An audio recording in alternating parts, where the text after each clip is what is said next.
saya Muhammad Adrian. Pada kesempatan kali ini saya akan menjelaskan terkait materi diskusi kita di presentasi terakhir, yaitu kelompok 13 tentang kebijakan fiskal di negara-negara muslim. Sebelumnya, pada kesempatan kali ini ada beberapa pembahasan dalam kebijakan fiskal di negara-negara muslim. Sebelum itu, coba kita flashback dulu di materi awal tentang kebijakan fiskal. Nah, poin inti dari kebijakan fiskal itu adalah bahwa kebijakan fiskal merupakan kebijakan yang dibuat dan dilakukan oleh pemerintah untuk mendapatkan dana yang dapat digunakan untuk melakukan pembangunan. Dengan kata lain, kebijakan fiskal adalah kebijakan pemerintah yang berkaitan dengan penerimaan atau pengeluaran negara. Nah, ini pembahasan kebijakan fiskal di materi-materi awal. Kemudian kita beranjak kepada kebijakan fiskal di negara-negara muslim. Dalam hal ini dari kelompok kami mengambil ada 10 negara yang kita jadikan sebagai bagian dari negara-negara dengan kebijakan fiskal. Dalam hal ini 10 negara itu merupakan 10 negara dengan mayoritas penduduk muslim terbanyak. Nah, pertama yaitu Indonesia. Dalam penjelasan kali ini nanti ada sedikit kita membahas terkait negara itu bagaimana secara profil negara, kemudian sistem pemerintahan negara itu, kemudian terakhir adalah kebijakan fiskal di negara tersebut. Nah, lanjut kemudian Indonesia. Nah, Indonesia seperti yang kita semua ketahui bahwa Indonesia merupakan negara dengan banyak pulau, ada 17.000 lebih pulau, dan terletak di Asia Tenggara.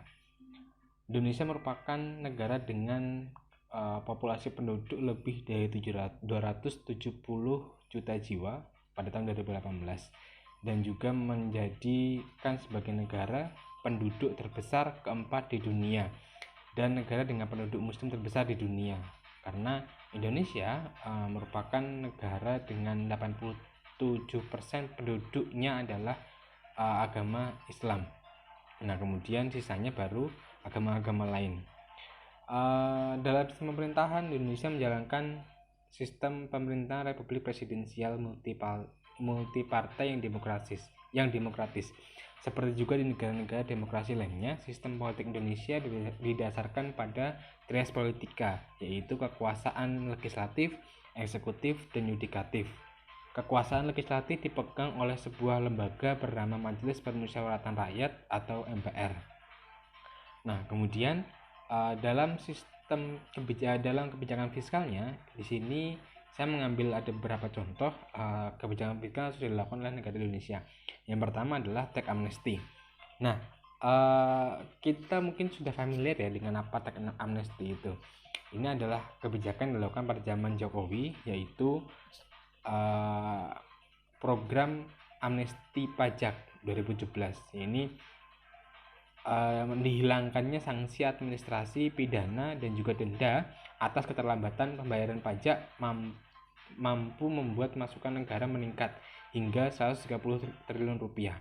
Nah, kebijakan ini salah satu kebijakan yang mungkin kontroversial ya pada waktu itu, tapi dirasa memang ini cukup mampu untuk meningkatkan pemasukan negara sebesar 130 triliun rupiah. Dan ini bukti nyata mengapa kebijakan tersebut perlu dilakukan oleh sebuah negara. Kemudian selanjutnya adalah subsidi bahan bakar minyak. Nah, kalau ketika kita flashback zaman SBY dulu, subsidi ini sering kali dilakukan oleh SBY. Ketika memang ada kenaikan harga minyak dunia, pasti ada subsidi untuk agar menekan biaya BBM di dalam negeri. Tapi kemudian di era Jokowi, yaitu pengurangan jumlah subsidi BBM yang sering kali dilakukan oleh pemerintah belakangan terakhir juga merupakan contoh kebijakan fiskal lainnya. Meski harga jual bahan bakar menjadi mahal dan tidak stabil, pemerintah mampu mengalokasikan dana yang dimiliki untuk kebutuhan lain yang lebih penting dan mendesak. Nah, jadi di era Jokowi ini memang kebalikan ketika era SBY dulu. Ketika era SBY BBM itu disubsidi, tapi kemudian di era Jokowi ini subsidi untuk BBM itu dikurangi dan digunakan untuk kebutuhan-kebutuhan lain yang memang dirasa lebih penting dan mendesak. Nah, kemudian kita berlanjut kepada Malaysia. Malaysia merupakan negara federal yang terdiri dari 13 negeri. Dan juga Malaysia merupakan tetangga Indonesia yang mana ibu kotanya adalah Kuala Lumpur. Penduduknya masih di bawah Indonesia, sekitar 30 juta jiwa pada tahun 2015. Tapi kemudian Malaysia, kenapa kita masuk ke dalam hal ini? Karena memang Malaysia menjadikan Islam sebagai agama resminya. Tapi kemudian banyak juga agama-agama lain di Malaysia, terutama ada Buddha 19%, kemudian ada Kristen 9%, Hindu, Tionghoa, dan agama-agama lain seperti animisme, agama rakyat, dan juga dinamisme dan sebagainya. Nah, sistem pemerintahan dari Malaysia sendiri ini adalah federasi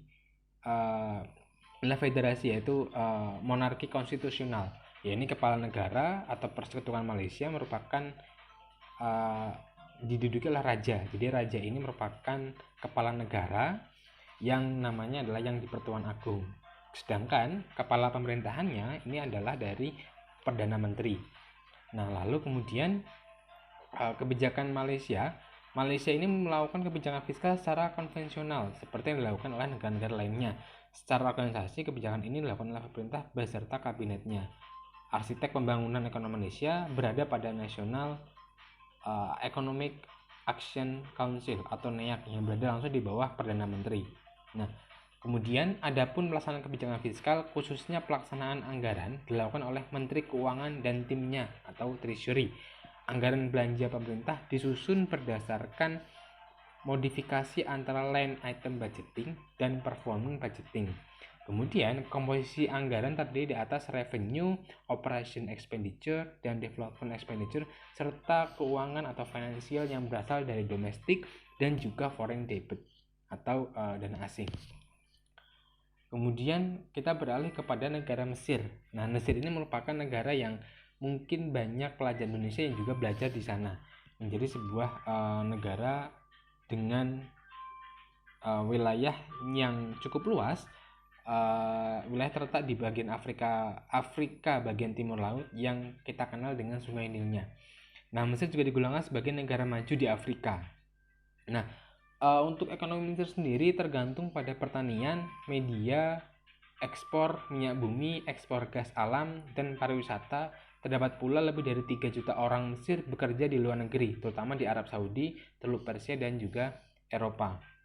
Nah, untuk sistem pemerintahan dari Mesir sendiri menggunakan sistem semi-presidensial yang menggabungkan kedua sistem pemerintahan presidensial dan juga parlementer. Dan terkadang sistem ini juga disebut sebagai dual eksekutif atau eksekutif ganda. Dalam sistem ini, presiden dipilih oleh rakyat sehingga memiliki kekuasaan yang kuat. Presiden melaksanakan kekuasaan bersama-sama dengan Perdana Menteri. Kemudian kekuasaan di Mesir diatur dengan sistem semi-presidensial multipartai. Secara teoritis, kekuasaan eksekutif dibagi antara presiden dan Perdana Menteri. Namun, dalam prakteknya, kekuasaan terpusat pada presiden yang selama ini dipilih dalam pemilu dengan kandidat tunggal. Nah, ini mungkin sistem pemerintahan dari Mesir. Nah, kemudian kebijakan fiskal Mesir ini mungkin sama ya, tidak jauh beda dengan negara lain, itu adanya pajak. Nah, pajak di negara Mesir ini sudah ditetapkan oleh zaman Romawi dulu. Jadi orang Romawi dulu memungut pajak produksi dari wilayah taklukan. Ada juga pajak tanah yang dipungut secara tunai dari tanah yang menghasilkan biji-bijian dan dalam bentuk uang tunai, uang dari tanah yang dipergunakan pertanaman. Salah satu pajak kuno yang ditetapkan di Mesir dan Romawi adalah pajak kepala atau pajak perorangan. Pajak umum lainnya adalah pajak warisan, pajak atas hewan, penjualan berbagai komoditas dan perdagangan, baik di dalam negeri maupun di luar negeri. Dan juga kebijakan fiskal lainnya yang pernah dilakukan adalah ini adalah pajaknya. Nah, kemudian kita beralih ke negara berikutnya yaitu Arab Saudi. Kita kenal bersama bahwa Arab Saudi ini merupakan daerah besar ya, terbesar di kelima di Asia Tenggara dan juga kedua terbesar di dunia Arab setelah Aljazair. Nah, Arab Saudi dikenal sebagai Kerajaan Arab Saudi atau Kingdom of Saudi Arabia atau KSA. Uh, wilayahnya di wilayah semenanjung Arabia dengan luas wilayah kira-kira 2.150.000 km persegi, dan juga memiliki kekayaan sangat besar yang didapat dari minyak, sangat membantu permainan dan pembentukan kekuatan peran dari keluarga kerajaan Saudi baik di dalam maupun luar negeri. Dan wilayah ini dahulu merupakan wilayah perdagangan terutama di kawasan Hijaz antara Yaman, Makkah, Madinah, Damaskus, dan Palestina. Dan pertanian dikenal saat itu dengan perkebunan kurma dan gandum, serta peternakan yang dihasilkan daging serta susu dan olahannya. Kemudian pada saat sekarang digalakkan sistem pertanian terpadu untuk meningkatkan hasil-hasil pertanian. Perindustrian umumnya bertumbuh pada sektor minyak bumi dan petrokimia, terutama setelah ditemukannya sumber-sumber minyak pada tanggal 3 Maret 1938. Nah, kemudian sistem pemerintahan Arab Saudi sendiri merupakan sistem kerajaan atau monarki. Hukum yang digunakan adalah hukum syariat Islam dengan berdasar pada pengamalan ajaran Islam berdasarkan pemahaman salafus soleh, para sahabat-sahabat Nabi yang mengikuti mereka dengan baik, dan secara umum bermazhab Hambali. Nah, kemudian untuk kebijakan fiskal sendiri dalam pelaksanaan ini, kita di Arab Saudi ini kita mengacu ada sedikit kebijakan fiskal di era COVID ini, mungkin lebih terbaru ya, tapi kemudian ini lebih kepada bidang finance-nya, karena memang kita cari yang mungkin lebih update terkait terhadap ini adanya virus corona ini. Langkah-langkah serius yang dilakukan oleh Arab Saudi untuk mengatasi adanya pandemi ini, yaitu dengan pertama pembebasan biaya bagi ekspatriat yang akan final exit, yang mana iqomah atau tinggal izin telah kadaluarsa dari sekarang hingga 30 Juni 2020, serta diberikan keringanan memperpanjang iqomah mereka dalam jangka waktu 3 bulan tanpa biaya. Kemudian yang lain berikutnya adalah pengusaha juga dapat mengembalikan biaya visa kerja yang dikeluarkan oleh Kementerian Dalam Negeri yang mana belum digunakan oleh pengusaha tersebut setelah keluarnya larangan perjalanan exit dan entry ke Arab Saudi, termasuk visa yang telah distempel di paspor mereka dapat memperpanjang kembali periode visa tersebut selama 3 bulan tanpa dikenakan biaya apapun. Dan kemudian kebijakan lain yaitu pemerintah mengizinkan pengusaha untuk memperpanjang visa exit dan re-entry yang tidak digunakan disebabkan larangan perjalanan. Nah, terus pengumuman ini juga mungkin untuk pemilik bisnis dalam jangka waktu 3 bulan untuk menunda pembayaran PPN, pajak cukai, pajak penghasilan, dan juga pengajuan pernyataan zakat dan pembayaran kewajiban lainnya. Nah, berikutnya yaitu pembayaran beberapa kewajiban sektor swasta berupa biaya layanan pemerintah, biaya Kementerian Tata Kelola atau Baladiah ditunda dalam jangka waktu 3 bulan. Kemudian Menteri Keuangan berhak untuk memberikan pinjaman dalam bentuk pembiayaan terkait lainnya serta pembebasan dari biaya-biaya dan pengembalian pinjaman yang diberikan sampai akhir tahun 2020.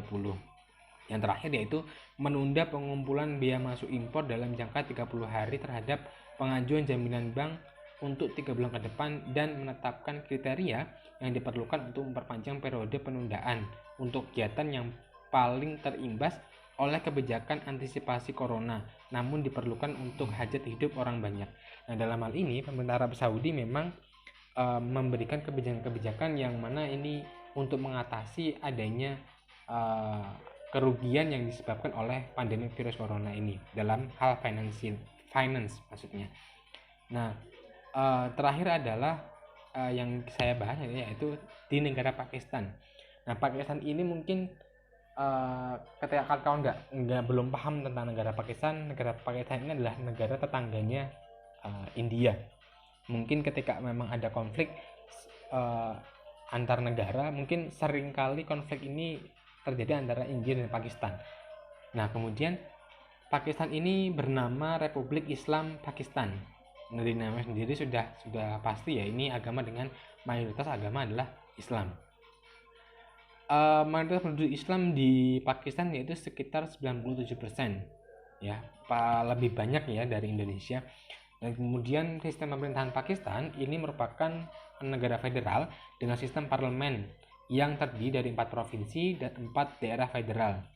Pakistan juga merupakan negara yang memiliki multi etnis dan memiliki variasi dari segi geografis.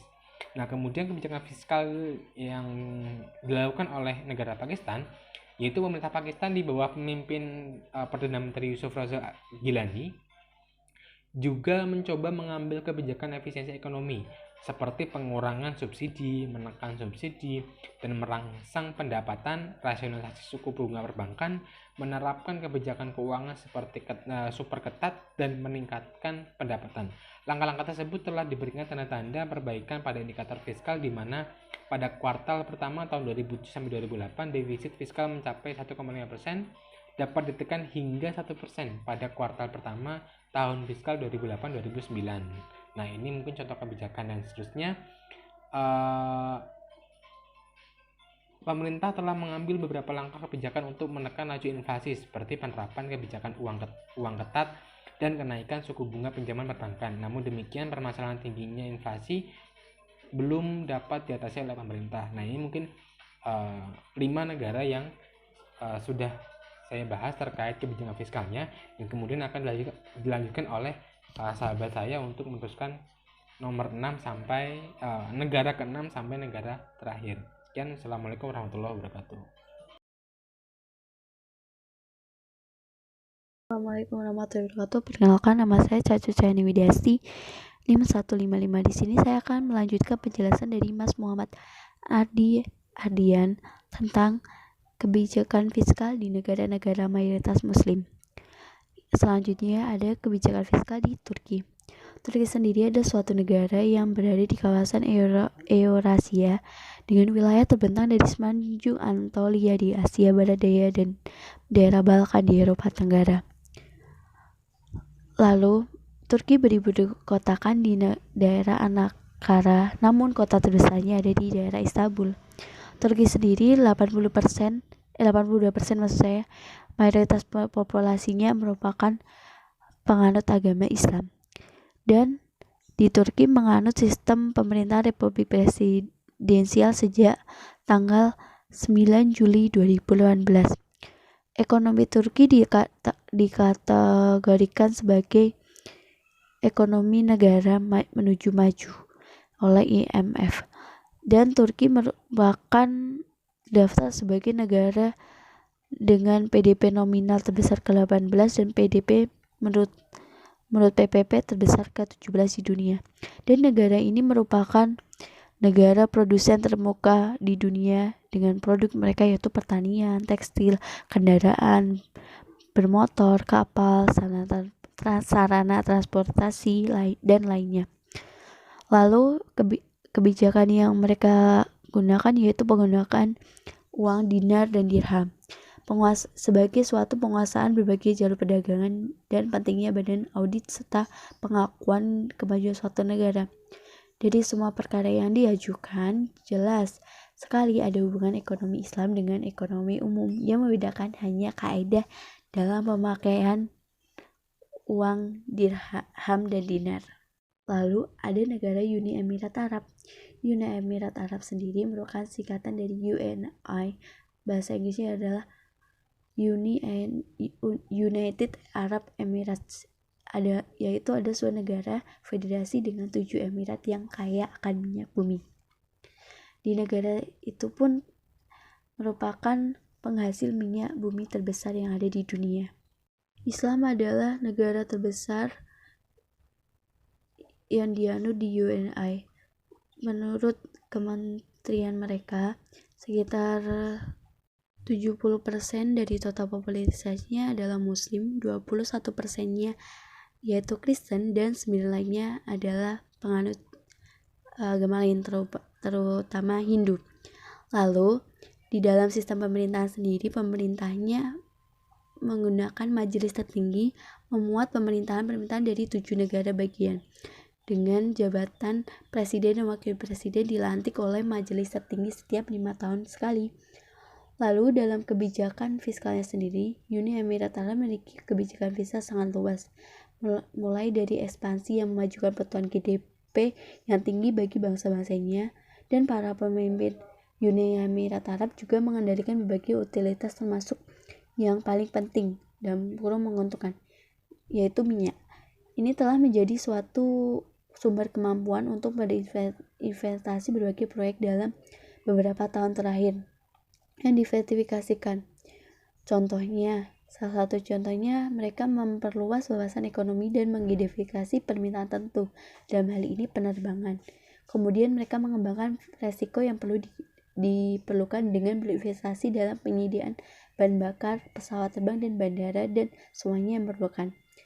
Lalu, dalam berdampak kebijakan fiskal, hal ini mengarah pada pertumbuhan dan rasional kepentingan sendiri. Pertama, ada menstabilkan harga. Dua, menjaga tingkat pengangguran yang rendah, lalu mempromosikan pertumbuhan ekonomi dan perkembangannya. Lalu UNI atau Uni Emirat Arab juga memperlakukan kebijakan fiskal untuk mempromosikan 3 tujuan ekonomi tersebut dengan mengambil setiap tujuan satu persatu dan melihat melalui adanya kontomi hands-on dan aktif dan hands-off atau pasar bebas. Lanjut ke selanjutnya, ada negara Brunei Darussalam. Brunei Darussalam merupakan negara yang berada di berdaulat di Asia Tenggara yang terletak di pantai utara Pulau Kalimantan.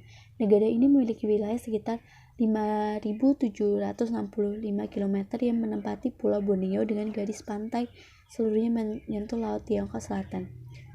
Lalu, wilayah ini merupakan negara yang terkaya nomor 5 dari 1.802 negara karena memiliki ladang minyak bumi dan gas yang luas. Selain itu, Brunei juga terkenal sebagai kemampuannya dan ketegasannya dalam melakukan syariat Islam baik dalam bidang pemerintahan maupun kehidupan masyarakat. Lalu, dalam sistem pemerintah sendiri, Kerajaan Brunei Darussalam memiliki corak pemerintahan monarki absolut dengan sultan menjabat sebagai kepala negara dan kepala pemerintahan. Di dalam kebijakan fiskal sendiri, negara Brunei memiliki sumber daya alam yaitu minyak dan gas. Akan tetapi ini bersifat sangat terbatas. Lalu mereka juga memanfaatkan pajak, salah satu yang menjadi kebijakan fiskal di negara itu. Mereka juga menerapkan berbagai macam pajak, khususnya ada pajak rokok, ada pajak perusahaan, ada pajak bumi, dan barang lain-lain. Sementara pada pajak pribadi dan pajak terhadap masuknya bahan-bahan kebutuhan pokok tidak ditarik oleh pajak. Lanjut ke selanjutnya, ada negara Irak. Negara Irak merupakan Republik Irak adalah sebuah negara di Timur Tengah atau Asia Barat Daya yang meliputi sebagian terbesar daerah Mesopotamia serta ujung barat laut pegunungan Zagros dan bagian timur Gurun Suriah. Irak sendiri memiliki sejarah yang kaya. Ini Irak juga termasuk negara yang berkembang di negara tengah yang sedang melakukan perang saudara atau terjadi perang saudara. Lalu sistem politik yang dipakai oleh Irak yaitu Republik Parlementer Federal Demokrasi Perwakilan. Di kebijakan fiskalnya sendiri, Irak merupakan negara yang mempunyai cadangan minyak terbesar kelima di dunia dan Irak adalah anggota OPEC. Minyak bumi merupakan 99,7% dari ekspor Irak dengan nilai sebesar 43,8 miliar dolar pada tahun 2016. Pada tahun 1970, Irak menghasilkan 3,5 juta barel minyak per hari. Produksi ini terus menurun karena adanya perang Iran-Irak sebelum jatuh 85% investasinya pada tahun 1991 ke Kuwait. Sanksi PBB mencegah ekspor minyak hingga 1991. Kemudian mengizinkan ekspor hanya dengan imbalan bantuan kemanusiaan dalam program minyak untuk pangan. Pencabutan sanksi terjadi pada 2003 dan produksi dan ekspor dimulai kembali. Produksi telah pulih seperti sebelumnya. Perang Teluk dan sebagian besar infrastruktur Irak telah diperbaiki meskipun sabotase terus dilakukan oleh ISIL dan lainnya. Pada tahun 2004, Irak memiliki 8 kilang minyak yang terbesar berada di Baiji, Basra, dan Daura. Terlepas dari hal tersebut, pada tahun 2018 minyak mendominasi lebih dari 65% PDB, 90% mendapatkan pendapatan pemerintah. Minyak bumi merupakan 94% bahan ekspor Irak dengan nilai sekitar 5,7 miliar dolar pada tahun 2017 juga. Pemerintah pusat berharap mendiversifikasi ekonomi dari minyak yang telah mencapai beberapa keberhasilan pertumbuhan PDB non-minyak di bawah rata-rata pada tahun 2017-2019 karena adanya sabotase lalu didorong rata-rata pada tahun 2017. Meskipun demikian, presentasi pengeluaran pemerintah untuk investasi non-migas terus menurun semenjak tahun 2013 hingga mencapai 34%. Lalu ada negara Qatar. Negara Qatar adalah sebuah negara di Emirat di Timur Tengah yang telah di semenanjung kecil di Asia Arab di Asia Barat. Satu-satunya batas daerah mereka adalah Arab Saudi di selatan, sisanya berbatasan dengan Teluk Persia. Kebanyakan penduduk Qatar beragama Islam, namun Islamnya Islam resmi di negara mereka. Selain etnik Arab, Qatar juga terdiri banyak ekspatriat yang bekerja di Qatar dalam industri minyak. Kebanyakan muslim di Qatar mengikuti aliran Islam Sunni, sedangkan muslim yang mengikuti Syari sekitar 20%. Penduduk Qatar 67,7 muslim, 13,8 Kristen, lalu 13,3% Hindu dan 31% Buddha dan agama yang dipercaya lainnya sekitar 1,6%. Hukum yang dipakai di Qatar adalah hukum syariat, sedangkan sistem pemerintahan mereka adalah monarki konstitusional maupun monarki absolut yang dipimpin oleh keluarga Al-Thani. Dalam kebijakan fiskalnya, Qatar adalah negara yang berpendapatan ekonomi yang cukup tinggi dengan ditopangnya cadangan gas dan minyak bumi yang terbesar ketiga di dunia. Qatar memiliki cadangan gas cair atau LNG terbesar di dunia. Dengan demikian, Qatar menjadi eksportir LNG terbesar di dunia. Penerimaan minyak bumi dan gas pendapatan per kapita mencapai sekitar 100.000 US dollar, jauh melampaui dari Amerika Serikat dan Inggris. Peringkat Qatar juga mengendalikan minyak dan gas yang menyumbang 50% dari PDB, 85% dari pendapatan ekspor, dan 70% dari pendapatan pemerintah. Minyak dan gas membuat Qatar menjadi salah satu negara berpendapatan kapita tercepat berkembang di dunia beberapa tahun terakhir ini. Selain itu, pemerintah juga berusaha melakukan vertifikasi ekonomi dari minyak untuk mencapai alokasian dana sekitar 5 miliar USD untuk proyek industrialisasi lebih lanjut, yaitu dalam hal ini selain gas dan minyak tentunya.